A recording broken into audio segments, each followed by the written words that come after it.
The great hall of the Galactic Concord was silent as Ambassador Price stood before the 17 elder species. His hands were steady, but his heart was not. He had practiced this speech 100 times on the journey here. He had believed that words could save his people. Now, looking at the cold faces of the council, he was not so sure. Elder sat at the center of the high platform. His scaled skin was with age and his 4 eyes held no warmth. He had led the Concord for 3 centuries. He had watched humanity crawl out of their small blue world and spread to 12 colonies in just 300 years. He had watched them grow and learn and build, and he had grown afraid. Captain Laura stood at the back of the chamber with her crew from the Steady Hand. She was not allowed to speak here. Humans held no seats on the council. They were guests in a galaxy that had never wanted them. She watched fight for their future, and she prayed to whatever gods might listen. The charges were simple. Humanity had developed forbidden weapons.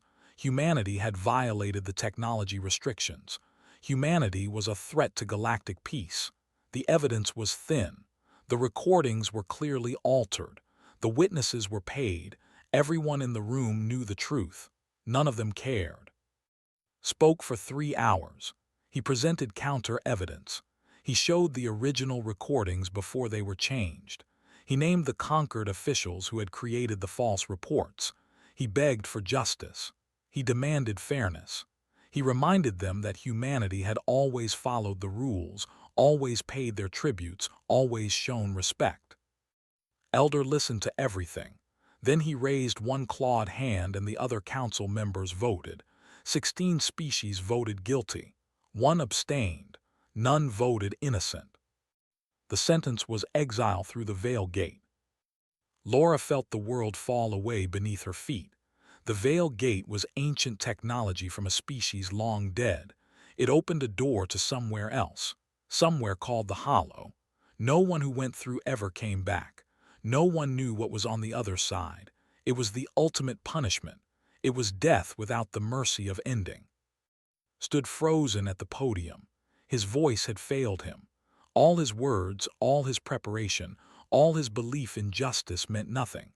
The Conquered had decided humanity's fate long before this trial began. The next 7 days were chaos. Human colonies received the news through official channels. Panic spread faster than light. Families tried to flee, but there was nowhere to go. Conquered ships surrounded every human world. The Veil Gate was being prepared. Laura returned to the Steady Hand and gathered her crew. Her chief engineer, Moss, was crying at her station. She had a daughter on the colony world of New Portland. She would never see her again. They would all go through the gate together, but in the vastness of whatever waited on the other side, together meant nothing. Laura made a decision. If these were humanity's last days in the galaxy, she would bear witness. She would record everything. She would make sure that someone, somewhere, someday would know what happened here. She ordered the Steady Hand to the coordinates where the Veil Gate would open. The gate was beautiful in a terrible way. It hung in space like a wound in reality. Purple and black energy swirled in patterns that hurt to look at. It was 500 kilometers wide, big enough to swallow planets. One by one, the human worlds were pushed through. Laura watched from her viewport as New Portland went first. 8 million people. Families, children, teachers, farmers, all of them falling into darkness. Collapsed at her station, and Laura held her as she screamed. Earth went last. The place where humanity had taken its first steps. 4 billion people lived there now. The birthplace of every human who ever existed. Laura watched as the blue marble drifted toward the swirling void. She watched until it was gone. Then the Steady Hand was caught in the pull. Laura ordered all hands to secure positions. The ship shook and groaned as forces beyond understanding took hold. Through the viewport, she saw the stars disappear one by one. The galaxy that had rejected them faded like a dying dream. Then there was only darkness. The hollow was nothing, not empty space with distant stars, not a dark nebula waiting to be explored. Nothing, complete and absolute nothing. Laura stared into the void, and the void offered nothing in return. The ship's sensors went wild trying to find something to measure. There was no light, no radiation, no matter except what humanity had brought with them. 12 worlds and 300 ships hung in an emptiness that should not exist.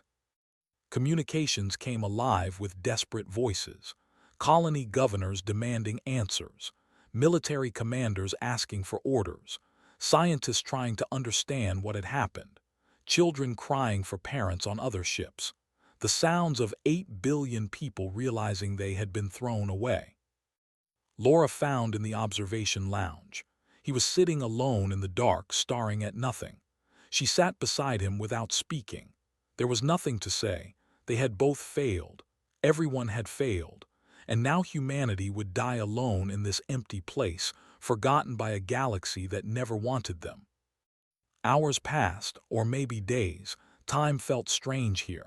Laura eventually returned to the bridge. Her crew looked to her for guidance, and she had none to give. But she was still their captain. She still had duties.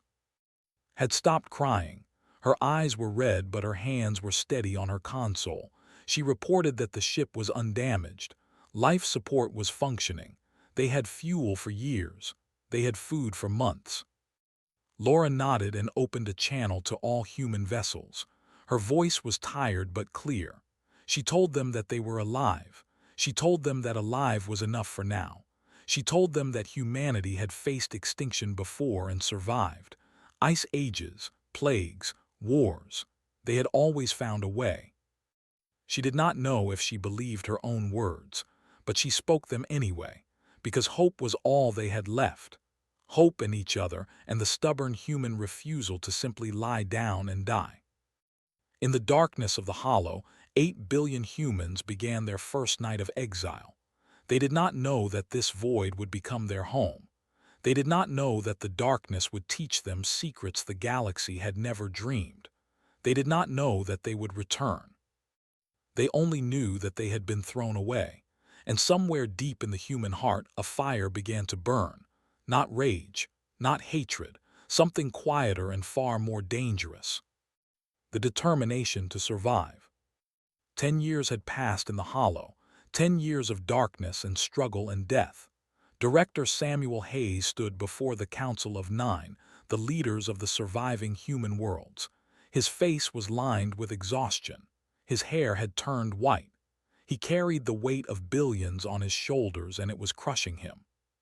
3 colonies had failed. New Portland was the first. Their power systems could not keep up with the demand. Without stars to provide energy, everything depended on reactors and fuel. When the fuel ran out, the cold came. 2 billion people froze in the darkness. Moss was among them. Hayes had ordered the remaining colonies to share resources. For the first time in human history, there were no nations, no borders, no competing governments, just humanity, alone in the void, fighting to survive another day. The united human remnant was born from desperation. Dr. Carroll was the one who gave them hope. She was a physicist from the colony of Haven. She had spent years studying the hollow, trying to understand what this place was. Her findings changed everything. The hollow was not empty. It was full of energy, a type of energy that no sensor could detect because it existed outside normal physics. Carroll called it void energy. It was everywhere, infinite and untapped. If they could learn to use it, they would never need fuel again. The problem was how. Void energy did not follow the rules that human science understood. Every experiment failed. Every theory collapsed. Carol worked for 3 years without success. She barely slept. She forgot to eat. Her assistants worried she would work herself to death. Then Maya arrived. She was 22 years old, born on the colony ship Rising Sun during the exile. She had never seen a star. She had never known anything but darkness, and maybe that was why she could see what others could not. Maya looked at the problem differently. Older scientists tried to force void energy to behave like normal energy. Maya asked, what if they let it be what it was? What if they built technology that worked with the hollow instead of against it? Her first device was simple, a small crystal lattice that resonated with void energy frequencies. When she activated it, the crystal glowed, not with heat or electricity, with something new, something that came from the darkness itself. Carol wept when she saw it. 20 years of failure, and this young woman had solved it in 6 months. She was not jealous. She was grateful. She hugged Maya and told her she had just saved humanity. Director Hayes ordered the technology shared with all surviving colonies immediately. Within 2 years, void energy powered everything. Ships could travel without fuel. Colonies could generate heat and light forever. The crisis was over. Humanity would not die in the dark. But survival was only the beginning. The Hollow changed them in ways no one expected. Lieutenant Cross was the first to notice. He was running combat drills with his security team when one of his soldiers stepped outside the airlock without a suit. It was an accident, a malfunction in the door system. Screamed for medics and rushed to recover the body. But there was no body to recover. Private Lisa Grant was floating outside the ship, very much alive. She was not breathing because there was no air, but she was not dying either. She stayed outside for 10 minutes before could get her back in. She reported feeling strange but not hurt. The doctors ran tests for weeks. Lisa was healthy, more than healthy. Her cells had changed on a level too small to see. The void energy that powered their ships had started to power them too. Humans were adapting to the Hollow. Over the next century, the changes accelerated. Children born in the Hollow were different from their parents. They could survive in vacuum for hours. Their eyes could see wavelengths that normal humans could not. They lived longer, healed faster, and thought in ways that seemed almost alien. They called themselves the Void-born. They were still human. They still loved and laughed and cried. But they were becoming something more. Maya lived to see it all. The void energy had extended her life far beyond normal. At 150 years old, she looked barely 40. She had become a legend among her people. The woman who saved humanity. The mother of the new age. She spent her later years teaching. Young engineers came to her from every colony, eager to learn. She told them that the Hollow was not a prison. It was a gift. The galaxy had thrown them into darkness, and the darkness had made them strong. Director Hayes died at 93, surrounded by his family. He had led humanity through the worst years. He had held them together when everything seemed hopeless. His last words were a question. He asked if they would ever go home. His daughter, Hayes, became the next director. She was void-born, the first to hold the position. Under her leadership, humanity stopped thinking about survival and started thinking about the future. They built cities that floated in the nothing.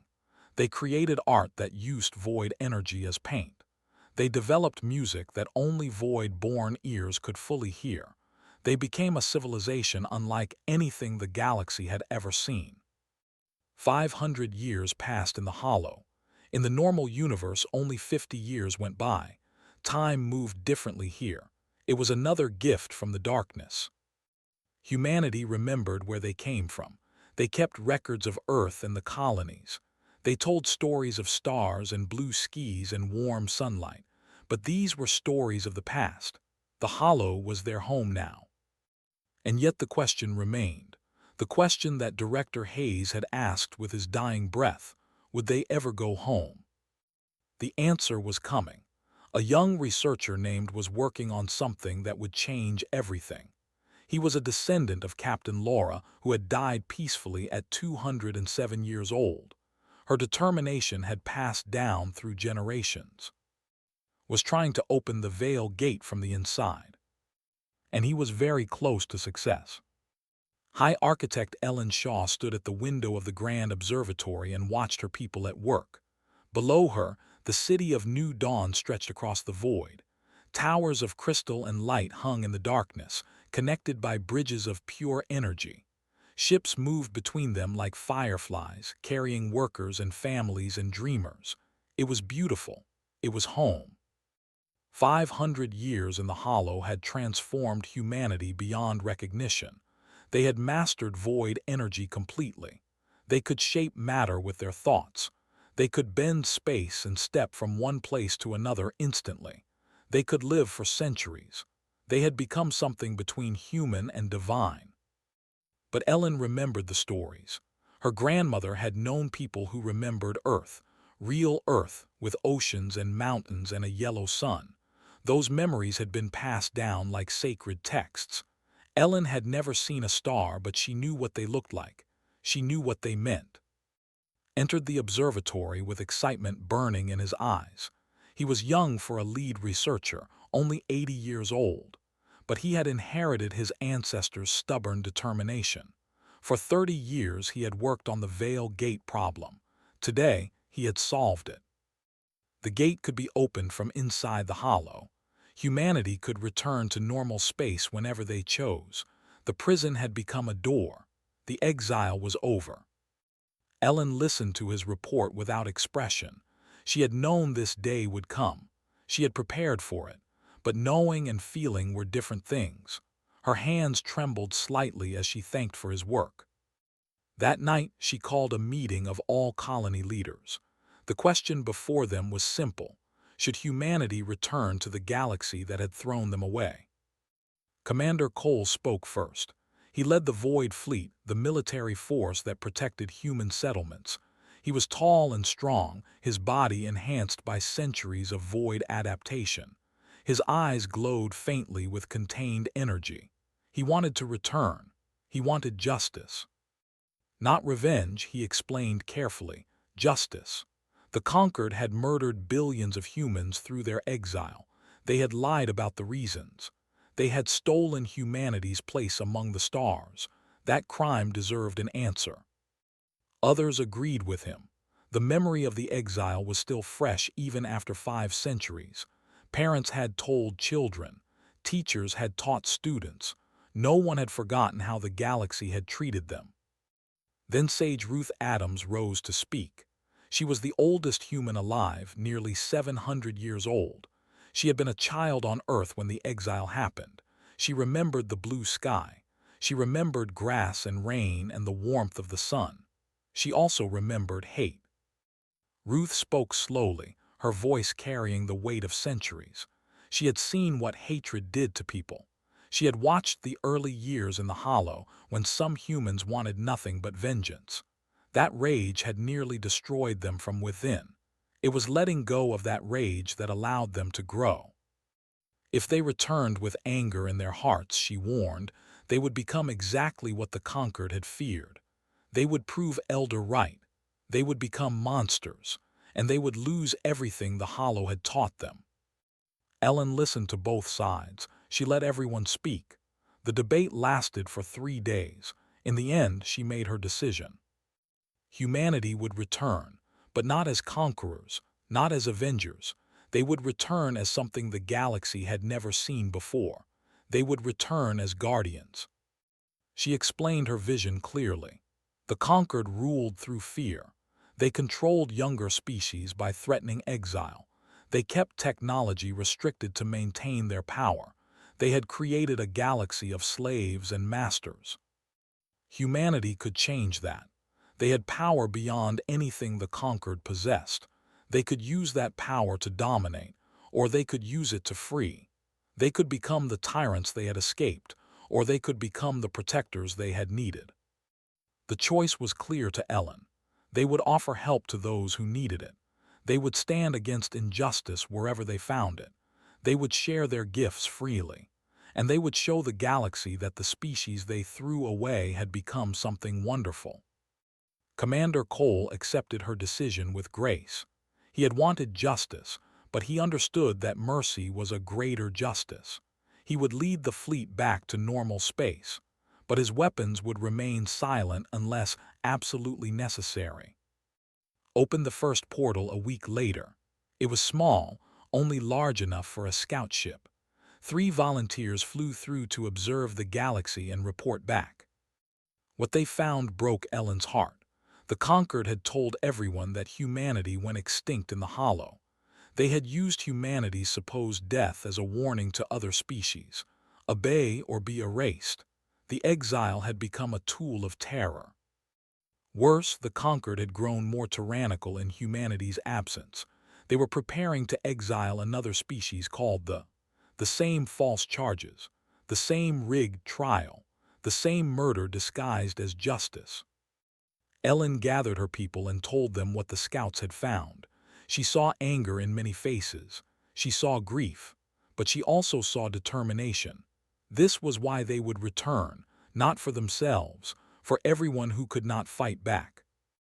The Void Fleet assembled at the portal coordinates. 1,000 ships of crystal and light, each one carrying technology 500 years ahead of anything in the galaxy. They did not look like warships. They looked like stars given form. They were beautiful and terrible and impossible. Ellen broadcast a message to all of humanity before the fleet departed. Her words were simple.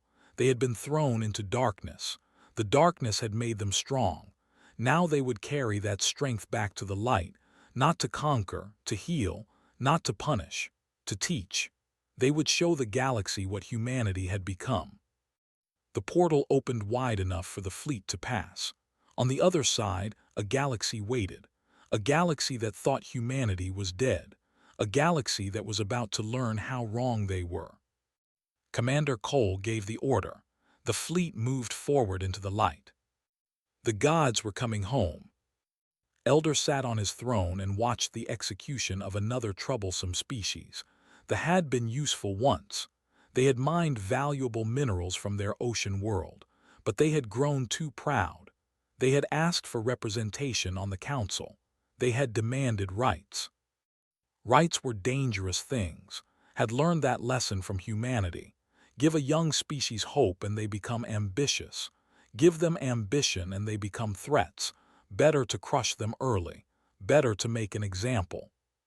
The Veil Gate was already active. Its purple energy swirled in the viewing screen. 3 worlds waited to be pushed through. 12 billion people felt nothing as he watched. He had done this before. He would do it again. Then the gate changed. The swirling energy reversed direction.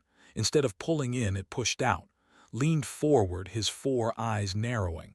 This was impossible. The gate only worked one way. Nothing could change that. Nothing could come back from the hollow. Light erupted from the portal, not the purple light of the gate. White light, pure and blinding and warm, shielded his eyes as his advisors screamed in confusion. Ships emerged from the light, but they were not ships as any species knew them. They were sculptures of crystal and energy, moving without engines, glowing with inner fire. They floated into normal space like dreams becoming real. 1,000 vessels, each one beautiful beyond description. The conquered fleet responded immediately. 17 species had contributed to the defense force.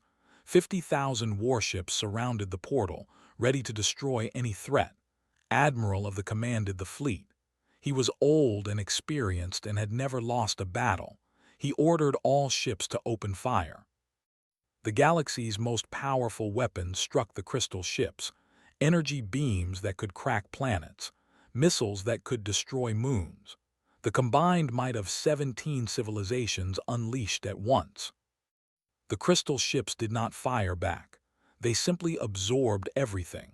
Every weapon, every beam, every explosion was drawn into their hulls and converted to harmless light. The attack lasted for 3 minutes. When it ended, not a single crystal ship was damaged. Admiral stared at his screen in disbelief. His entire fleet had just spent their ammunition on targets that did not even notice. He gave the order to retreat. His ships turned to flee. They could not move. Something held them in place. A force they could not see or measure. The crystal ships had taken control without firing a single shot. A broadcast cut through all channels. Every screen on every ship and every world in conquered space showed the same face. A human woman with dark hair and calm eyes. She wore simple white clothing. Her voice was gentle. Her name was June Torres. She was the ambassador of the United Human Remnant. She had been chosen to speak for her people because she had the gift of making complex things simple. She did not threaten, she did not demand.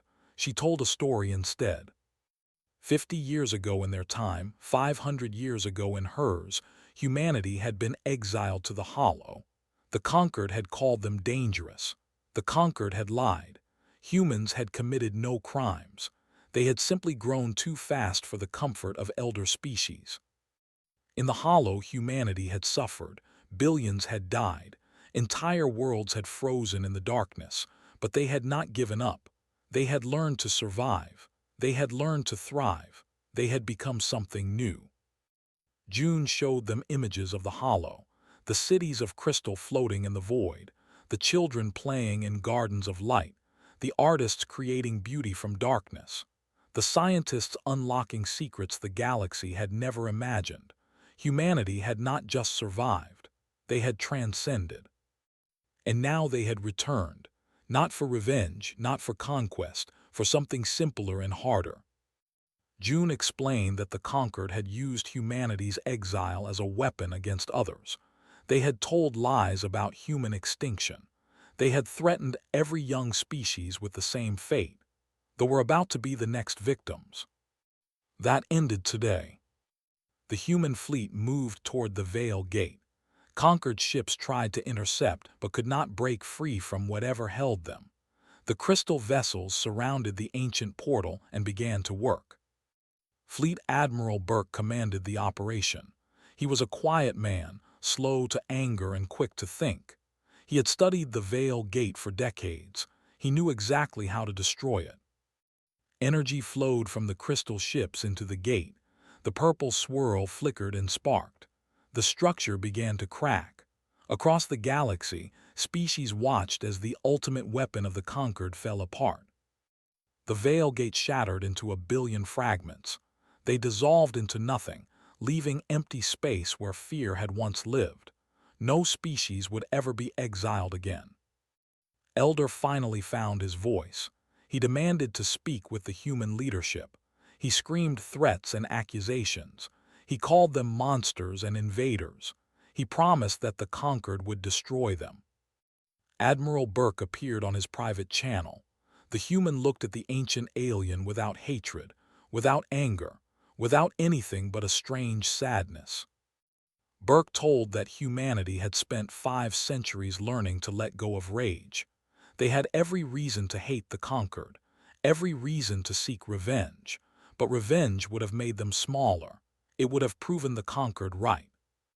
Instead, humanity had chosen mercy. They had chosen to be better than those who had hurt them. They had chosen to return as healers rather than destroyers. Was not being executed. He was not being exiled. He was being forgiven. The old alien could not understand. Forgiveness was weakness. Mercy was foolishness. He had ruled through strength for centuries. He could not imagine any other way. Burke told him that was exactly why the conquered was finished. Not because humanity had destroyed them, because humanity had shown everyone a different path, a path of compassion, a path of growth, a path where power was used to lift up rather than push down. The broadcast ended. The Crystal Fleet released the conquered ships. They did not flee. They did not attack again. They simply drifted, their crews staring at screens in shock. A young leader named watched the sky with tears running down his face. His people had been hours from extinction. Now they were free, saved by a species that had suffered the same fate and chosen to prevent it from happening again. Made a promise to himself that day. He would find these humans, he would thank them, he would learn from them, and he would help them build something beautiful. 10 years had passed since the return. President Cole stood on the balcony of the New Earth Parliament and watched the sunset paint the sky in shades of gold and purple. She never got tired of sunsets. For someone whose family had lived in darkness for 5 centuries, the simple beauty of a setting sun felt like a miracle. The galaxy had changed more in those 10 years than in the previous 1,000. The conquered was gone. In its place, a new alliance had formed. Not an empire, not a hierarchy, a partnership of equals with humanity serving as guides rather than rulers. It had not been easy. Many species had spent generations living under conquered control. They did not trust easily. They could not believe that the humans wanted nothing in return for their help. Some expected tricks. Some expected hidden demands. Some simply waited for the other shoe to drop.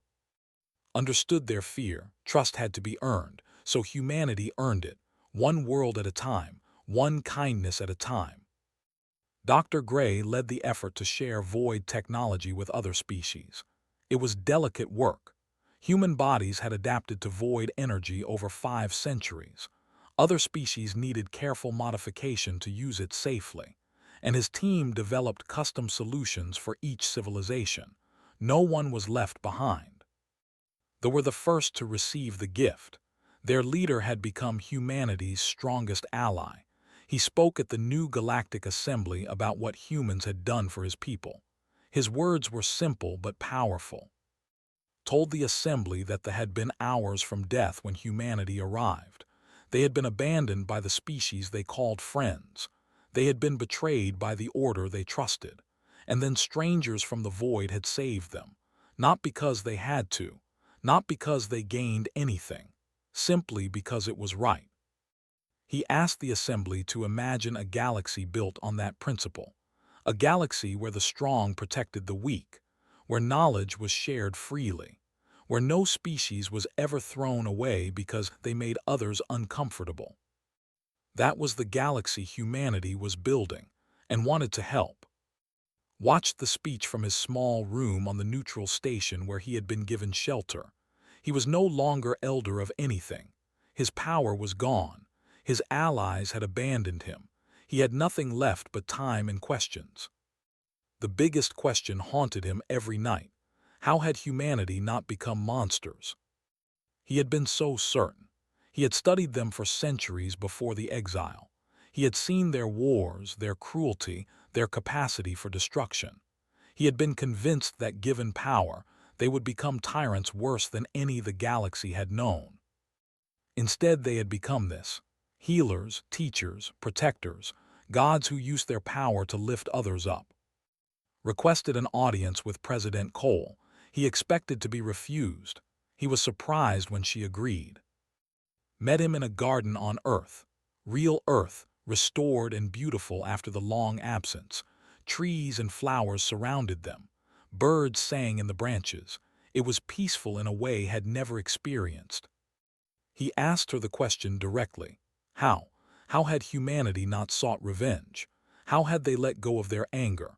How had they chosen mercy when hatred would have been so much easier? Thought for a long moment before answering.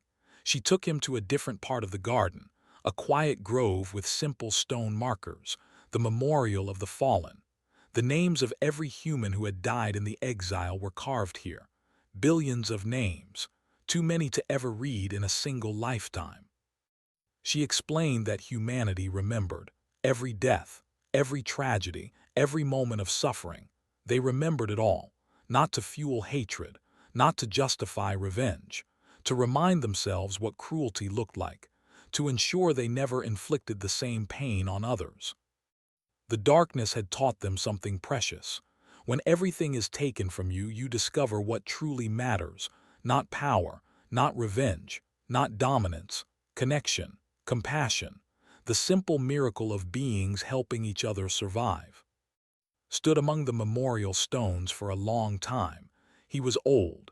He did not have many years left. He had spent most of his life doing terrible things. He was not sure if redemption was possible for someone like him. Did not offer him absolution. That was not hers to give, but she offered him something else: a chance.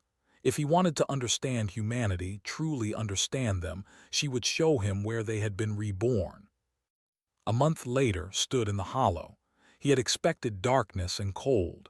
Instead, he found beauty beyond description. Humanity had transformed the void. Where once there was nothing, now there were cities of light, gardens of crystal, rivers of pure energy flowing between floating islands, and stars. Humans had learned to create stars. small ones just enough to warm their colonies, just enough to remind them of home. The void was no longer empty. It was full of life and wonder and hope. Finally understood, the hollow had not been a punishment, it had been a cocoon. Humanity had gone in as one thing and emerged as something entirely different, something greater, something beautiful. He wept. For the first time in his long life, the ancient alien wept, not from fear or rage, from something he could not name, something that might have been hope. Back in the normal galaxy, the transformation continued.